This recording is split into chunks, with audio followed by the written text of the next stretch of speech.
So these are some photos that my friend did with us the other day with his drone from Upper Hopton area, looking at Castle Hill, pretty much straight on.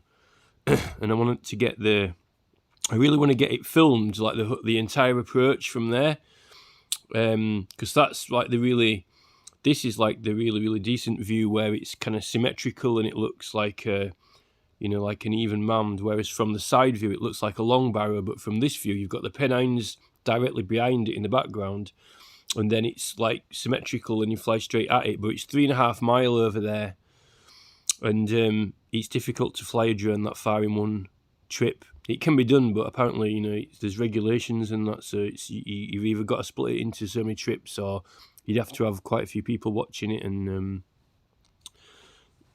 it could be possible, but we're having difficulty getting it filmed. But I really want to get it filmed on a nice day when you can see the Pennines in the background, like straight towards it from Upper Hopton. Now, you can actually see this Roundwood place from here, because I was looking to see if there's any of this video footage that Tony filmed the other day, where you can see it. When you look at it, you always, in the back of your mind, you're always suspicious about it, but obviously because there's houses built around it and houses built on top of it, you just don't think of it. And then the trees on it, sort of, the thing with Huddersfield is it has got a lot. When you're driving out of Huddersfield on that Penistone Road, the thing that's beautiful about Huddersfield is it's got all these like hills with trees on it. It does actually remind me a bit of that Lothlorien place in Lord of the Rings, but other than that, it has got this nice kind of foresty, hilly element to it, but a lot of people don't recognise it for that side of town. Now, you can see it on this map there. So that is the other mound that we're talking about. Now, a university student did a dissertation and came to the similar conclusions that I've thought of when I've looked at it.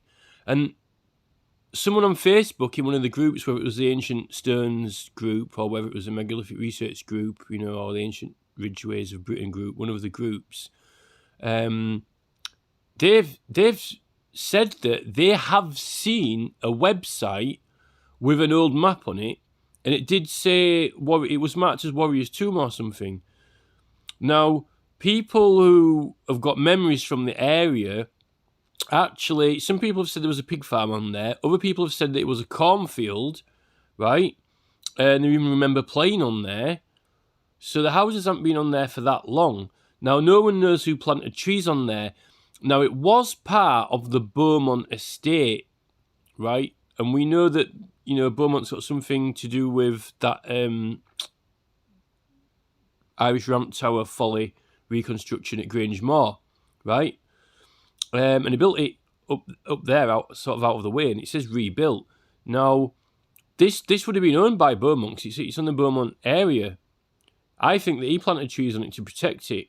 That's what I think. Now, apparently, when there was one of the Jubilees or something, right, they had a fire on there, and they had a fire on Castle Hill as well, which I don't really like that. You see, all those Varley excavations, he claims, so I don't really trust archaeologists, because I think certain archaeologists have got certain affiliations and are on a certain team, like this team or that team, no matter what their interest or particular interest is. And I think they always right bias towards, playing for their team, you know what I mean? Like, certain archaeologists who like pork pies, are always pitching to try and justify their own, bad eating habits. They're always trying to find, evidence of feasts and, pigs. We had pig farming, ancient pig farming, feasts, and then the next thing you buy a book on Rafa, it's full of feasting houses. They were feasting the faces full. That means, to prove my ancestors, I'm a fat porky archaeologist, and I'll prove that my ancestors, we've got the right to be fat porky archaeologists, and we've always been doing that, and I'll prove it. You know what I mean? Kind of always justify their own, habits when, yet, if you go to Anglesey and, what were they eating, and they found evidence of meals inside some of those chambers at Anglesey, they were eating frogs and snails and herbs, which, if you actually, if you're actually a nutritionalist and you actually, you've got observations of what other creatures are eating in nature. Right, I'll base my diet on observations of what animals are eating to be strong and healthy. Look at this bull in a field with cows. It's all it's eating is greenery all day, and look how strong it is. Certainly growing its hoofs healthy and hair, and it's got strong muscles, and all it's eating is grass. There's my observations. So I must therefore that's what I should be eating. This is intellect. You can't just go to a site and say, oh, there were pig farming here, 2,000 years ago. They were all feasting their faces on pigs. What observations is that based on? Observations based on, how many, right, what evidence have they got that they were eating, X amount, of pig's meat in excess to what they should have been eating? Zero evidence, none, right? In fact, the only evidence that we've got now is you're eating 5 times as much as food as what you should be eating. I don't even need a test tube to work that out. I'm fucking looking at you, you fat cunt. Do you know what I mean? This is the mind of the Celts. These archaeologists are looking for answers in test tubes and zooming into microbes and leptons and neutrons and God knows what, electrons. And the answer's obvious sometimes, if you get, 300 grams of one type of leaf, 300 grams of another type of leaf, and 300 grams of another type of leaf, right? And you make a paste out of it, a puree, right, which isn't hard to do when you mix it with water. Just happens to be that is the exact nutrition that you'd be eating, and you end up being healthier than anyone, and it's actually anti-cancer properties. And then you've already got 30 grams of protein, and all you need is another 30 grams of protein to make you 60 grams, which, if you get, a couple of frogs and some snails, because snails are like seafood anyway, and the French eat snails anyway, you get your over 30 grams of protein, and you haven't even touched a cow or a pig, and you've actually got an amazing diet. If you were eating, an handful of snails, and 2 frogs, if you watch the Aborigines in Australia, the hunter-gatherers are walking around, picking up lizards and hitting them over the head with stones, I'm not saying that's a bit cruel, but, it's a lot less cruel than killing your trusty steed or horse that's carrying you around, eating your horse or eating a cow or pig. No doubt there will be people who do that, but, once you get a taste for fats and, stuff like that, it's addictive, and this is the origins of religion in the world are to try and curb sins. We acknowledge, these are sins. It's not good to, be too greedy, etc. Well, they purport that, they claim that. But in practice, even the church have problems. You get quite a few priests who are not too good at keeping that. But at least, on paper, the theory is there. Just like the law in theory with the law's meant to work to look after everyone, but don't always work out that. So, and when you get into these religious studies of religious sacraments, when you get into jungles, when you get into Dennis McKenna, Terence McKenna, when you get into, Graham Hancock, when you get into, all these people are studying these compounds, what happens is they end up making people get along better, more talkative, more, communion, sitting together, working out problems, talking about things, and reflecting and contemplating in deep understanding of the balances of nature and things like that. Not stuffing your face full of pork chops, In fact, it makes you sick thinking about that, and you end up puking everywhere. So, and then, unfortunately, when later on, when, druids are made illegal, and then this religion comes in where everything's set in paper, and you don't have the first-hand experiential, they're not wanting people to get hands-on with the experiences, they're wanting to, right, all right, we've got it all written down in theory now, and we're just going to teach the theory. It's like, in school, you have field trips, you go out and do field trips, and then you've got the theory work, right? At some point, they decided in religion that, we don't want people to have the first-hand experience with these things themselves. We're gonna shut that down, and we're gonna just, preach to them the theory and then get them to follow the theory. And that's when you lose sight of the whole point of it, you know what I mean?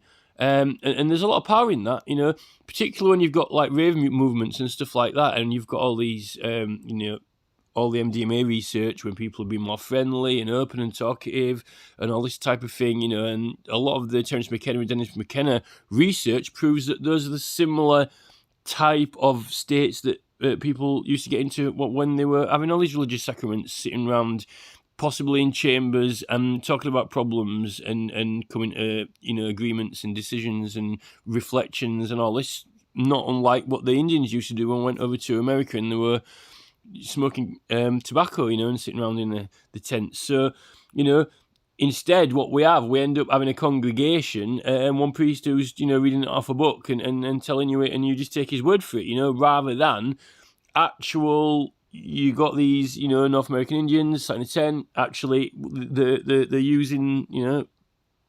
it's got hands-on experience, you know, they're doing it, and then we actually adopted that, but yet, you know, some part of it has been omitted and ended up becoming illegal, which I think's unusual, you know. And what gets me is you've got professional anthropologists, you know, busy in South American jungles. You've got professional psychologists. You've got professional sociologists. You've got religious schools and colleges. Yet the one missing thing that would connect all those things and unify it into a field of study, you know, and possibly shed some enlightenment on the purpose, use, and functionality of many of our own native sites in Northern Europe and around the British Isles and Ireland and Scotland, would be, you know, the missing piece of the puzzle would be, you know, getting hands-on experience, you know, doing the field study, not digging up for bits of flint, you know, saying, oh, we only know this hill was occupied. What is the evidence that this hill was occupied? Well, because we found some coins on there, we found some flints. So if you don't find any flints or coins or anything, then there's no evidence at all that it was occupied whatsoever, you know? There were no earthworks, no one lived on top of this hill, even though it's perfectly flat, and it's the exact size and dimensions of another nearby hill fort. How about, we've got two hill forts. On one hill fort, we find lots of flints and coins and things. On another hill fort, we find nothing. How about, these people who lived on this hill fort were clean and tidy and not clumsy and never dropped anything, and these people on the other hill fort, you know, were messy and left all things around, you know.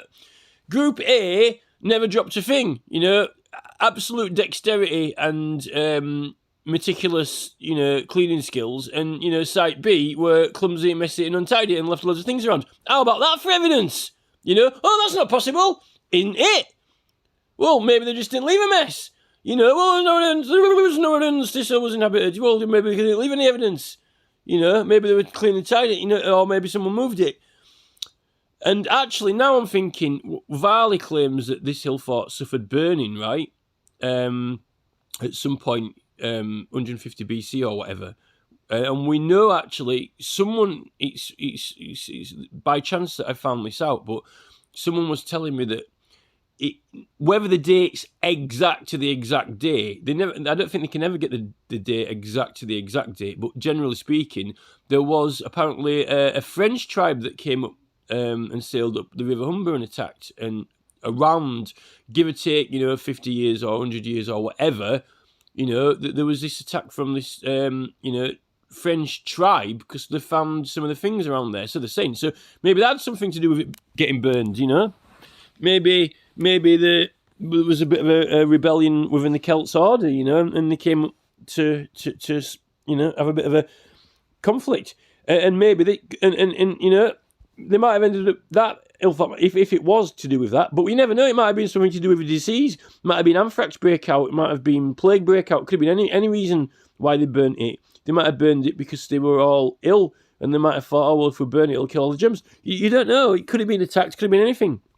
But one thing's for certain: if that hill fort was attacked, actually this one might not have been, and this one is a lot better defended and a lot steeper. So you know. This one, there might have been some sort of war or conflict, and one of them might have got burned, but the other might not have done. So this is the site now that I'm actually interested in, and this is the thing, right? This is what I want to get onto, and this is highly controversial, right? But it's just from my observations, right? In the south of England, we've got multiple... There's a lot of countryside in the south of England, particularly in Wiltshire. A lot of these sites, even though Cissbury Ring Hillfort's near Worthing, it's not heavily built up area around it. They've still left it countryside, and you've got that Chanctonbury Ring, and then, you've got Old Oswestry, Maiden Castle, although the Dorchester is right next to Maiden Castle. It's not like they built the city on the Hillfort, they've left it preservation-wise. Why is it, right, that our particular Hillfort, right, why is it that ours, it has, when York was built, York could have ended up being here, but York didn't end up being here. They missed, and they put York, next to the river, in North Yorkshire, right, and this place got left. But it still, at some point, ended up gradually creeping up. And when the Lacys got the license to fortify this, after 1066, and sort of made a mess of it, it gradually crept since the Industrial Revolution. All this urban sprawl has now gradually crept up, right? But I'll say this, there are a few things that I want to note. And the first is the view that we're looking from here. It used to have a pub called the Freemasons' Arms, and it was this view, right? And there was a conservatory there. You could sit in the conservatory, see this view, and I think that was quite important. And there's a little lay-by, Why the council never made that lay-by neater? It wouldn't have cost much money. With such a significant view, why was the lay-by never made wider so people could stop properly? Why did some powers or force that be not build a massive picnic area up there, opposite where the pub is? Why did they give planning permission to turn the pub into flats? Particularly the side of the flats that face here have actually been blocked off, so even the people who live there haven't got a good view of it. The guy who lives to the side of it, some football baron or whatever, has got a massive mansion with gargoyles, ridiculous house, right, overlooking it. No one else can see it. He's got that there. Then they've allowed this quarry to be built down here, which has totally ruined the landscape anyway. This horrible quarry, right? Her Majesty's government, Kirklees Council, allowed that. Now remember that Beaumonts used to own the land where this Warrior's Tomb is, Roundwood, right? That was the Beaumonts. And then Castle Hill was actually had by a Liberal at some point, the Ramsdens, right? And now it's ended up being under Her Majesty's government, Kirklees Council. And in that time, we've had an amazing view here shut down. They've allowed building houses on the top of the Warrior's Tomb, Roundwood, right? So if there ever was going to be any proper archaeological investigation, and it was lucky that Varley did any up here, because at the time once Varley started excavating here, then a war set off. So if there's any, so we've had a war kick off when somebody starts excavating this, and then no one's going to ever get a chance to fully proper investigate this site because it's been written off and houses have been built on it. The view that makes it majestic and look beautiful and very, very enigmatic and significant for the whole country, the pub up there has been written off by, the council allowed that. And then, to finish it off, then they're wanting to try and build a cafe on there to outdo Compost Cafe in Firth, and then there's all... To me, there's so much... It's honestly, I kind of feel like someone wants to take a big dump on it and totally destroy, vandalise and ruin it, when it should be a site with, I'm not saying more, but at least equal interest and visitors as, are going to Cissbury Hill and Stonehenge and Avebury and, Cissbury and...